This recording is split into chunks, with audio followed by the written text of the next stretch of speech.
स्वागत है आप सबका शिव कृपा क्लासेज पर। मैं महेश कुमार वर्मा आप सबका स्वागत करता हूं। दोस्तों ये वीडियो हमारा एसएससी जीडी 2022-23 का टेस्ट सीरीज नंबर 41 है, जिसमें हम लोग सामान्य ज्ञान यानी कि जीके व जीएस के महत्वपूर्ण प्रश्नों को सॉल्व करेंगे और देखेंगे कि यहाँ से हमारे कितने क्वेश्चन सही हो रहे हैं। दोस्तों ये सारे टेस्ट सीरीज हमारे आपके एसएससी जीडी एग्जाम के संभावित प्रश्नों पर बनाए जा रहे हैं।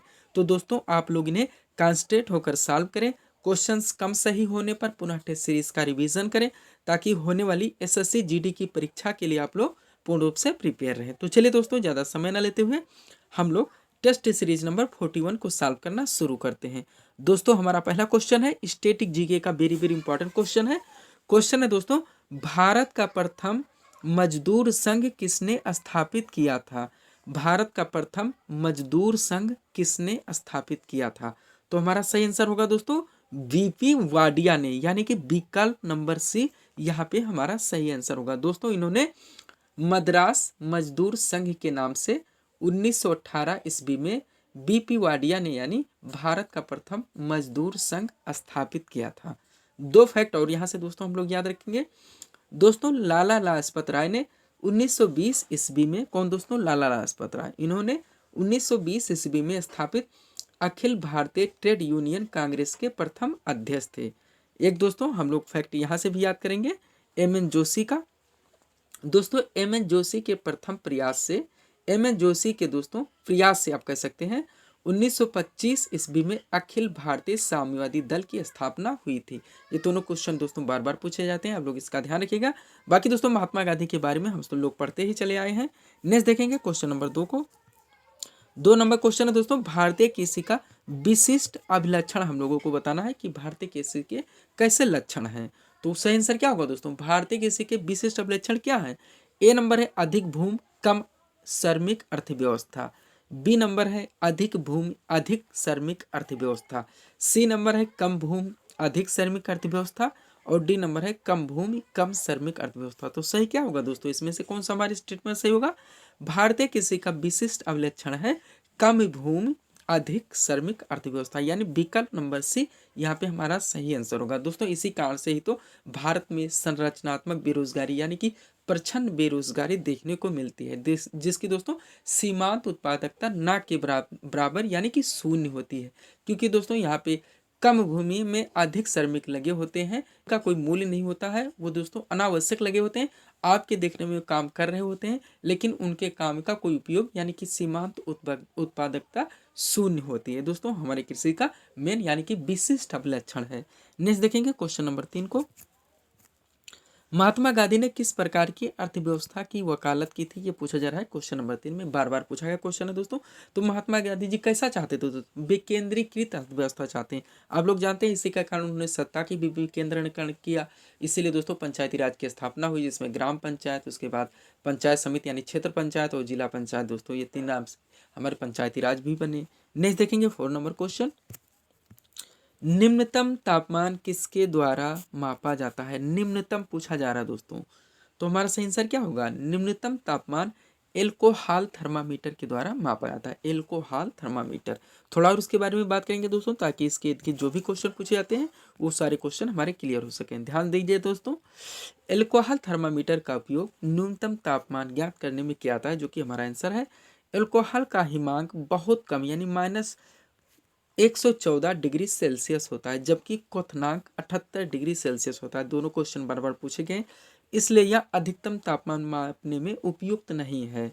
अधिकतम ये नहीं माप सकता, लेकिन इससे न्यूनतम तापमान ज्ञात किया जा सकता है। किससे?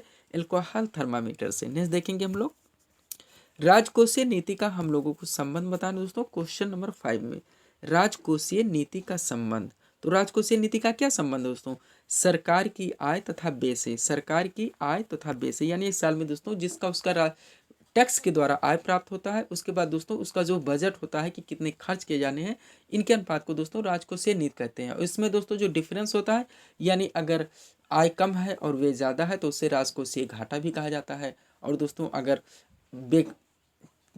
व्यय दोस्तों अगर कम है आय ज़्यादा है तो राजस्व प्राप्तियाँ कहा जाता है, यानी कि उसका उतना लाभ होता है जो और अन्य दोस्तों नियमों के अनुसार यानी योजनाओं के अनुसार आम जनता को लाभ पहुंचाती है।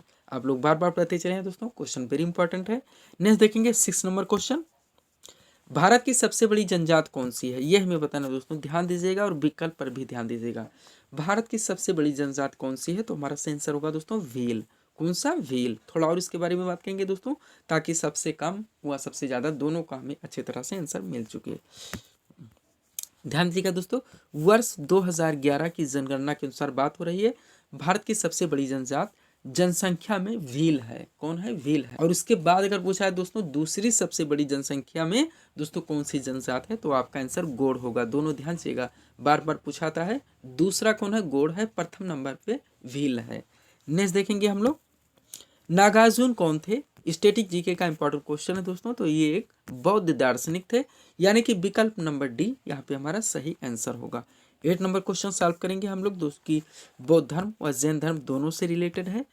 क्वेश्चन है दोस्तों, महावीर स्वामी को कितने वर्ष की अवस्था में ज्ञान की प्राप्ति हुई थी, तो हमारा सही आंसर होगा 42 वर्ष।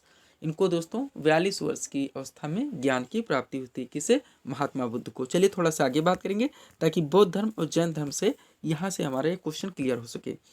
दोस्तों महावीर स्वामी को 42 वर्ष की अवस्था में ऋषपालिका नदी, बार बार पूछा था, ऋषपालिका नदी के तट पर कौन है दोस्तों, महावीर स्वामी।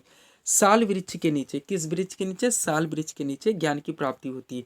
वहीं पर अगर गौतम बुद्ध की बात की जाए तो इन्हें दोस्तों 35 वर्ष की अवस्था में ज्ञान की प्राप्ति किस नदी के किनारे, निरंजना नदी के तट पर दोस्तों ज्ञान की प्राप्ति होती है। दोनों दोस्तों थोड़ा सा कंफ्यूज करते हैं, आप लोग ध्यान दीजिएगा।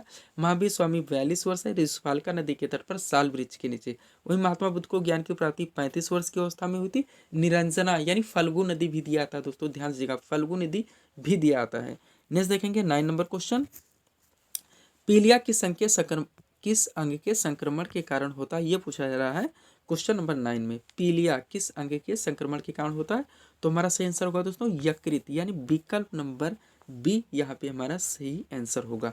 नेक्स्ट देखेंगे 10 नंबर क्वेश्चन, शारदा कानून किससे संबंधित है, स्टैटिक जीके का एक इंपॉर्टेंट क्वेश्चन है दोस्तों, जो कि बार बार वनडे परीक्षाओं में भी पूछा गया है। तो हमारा सही आंसर क्या होगा दोस्तों, शारदा कानून किससे संबंधित था, बाल विवाह से, यानी विकल्प नंबर बी यहाँ पे हमारा सही आंसर होगा। सब्सक्राइब करें दोस्तों आप हमारे चैनल शिव कृपा क्लासेस को इसी तरह के वीडियोस के लिए। 11 सॉल्व करेंगे हम लोग। क्वेश्चन दोस्तों, प्रतिवर्ष हिंदी दिवस कब मनाया जाता है, बार बार पूछा गया क्वेश्चन है दोस्तों, प्रतिवर्ष हिंदी दिवस कब मनाया जाता है, तो हमारा आंसर होगा 24 सितंबर। इस क्वेश्चन का भी रिवीजन करना हम लोगों को जरूरी था। नेक्स्ट देखेंगे 12 नंबर क्वेश्चन दोस्तों, और इस सीरीज का लास्ट क्वेश्चन है दोस्तों, निम्न में से कौन सा युग्म सुमेलित नहीं, यानी नहीं बताना है, असत्य कथन का चयन करना है। इस चीज पर आप विशेष ध्यान दीजिएगा। एक्वाकल्चर मत्स्य पालन दिया गया है, बीटी कल्चर शैवालों का अध्ययन दिया गया है, सेरिकल्चर रेशम कीट पालन दिया गया है, और माइकोलॉजी दिया गया है, कौकों का अध्ययन। क्या सही होगा दोस्तों, एक्वाकल्चर मत्स्य पालन संबंधित है एक्वाकल्चर से, तो हमारा ये तो सही होगा दोस्तों। विटिकल्चर इसके सामने शैवालों का अध्ययन दिया गया, जो कि गलत हो जाएगा दोस्तों। एक माइकोलॉजी होता है, फाइकोलॉजी होता है दोस्तों, एक माइकोलॉजी होता है और ये फाइकोलॉजी होता है। तो माइकोलॉजी हमारा कोको का अध्ययन है, जो कि डी है, ये सही हो जाएगा। और दोस्तों फाइकोलॉजी होता है शैवालों का अध्ययन, इसलिए गलत हो जाएगा, विटिकल्चर नहीं होगा। विटिकल्चर दोस्तों अंगूर उत्पादन से संबंधित है। विटिकल्चर किससे संबंधित है, अंगूर उत्पादन से। सेरिकल्चर आप लोग बार बार पढ़ते चले आए, रेशम कीट पालन से संबंधित है, ये भी हमारा सही हो जाएगा। तो विटिकल्चर दोस्तों अंगूर उत्पादन से संबंधित है, और फाइकोलॉजी शैवालों के अध्ययन से संबंधित है। आप लोग ध्यान दीजिएगा दोस्तों। तो ये थे हमारे इस वीडियो की टेस्ट सीरीज के 12 क्वेश्चन दोस्तों, जिसको हम लोगों ने यहाँ पे सॉल्व किए हैं। उम्मीद है दोस्तों आप सभी लोगों ने सॉल्व किए होंगे, और देखेंगे कि यहाँ से आपके कितने क्वेश्चन सही हो रहे हैं। दोस्तों अगर आपको हमारा वीडियोस पसंद है तो हमारे चैनल शिव कृपा क्लासेस से जुड़ें और चैनल को सब्सक्राइब करें, ताकि हमारे द्वारा दिए जाने वाले सभी वीडियोस आप क्रम से सबसे पहले देख सके। तो मिलते हैं दोस्तों हमने नेक्स्ट टेस्ट सीरीज के साथ। Thanks for watching.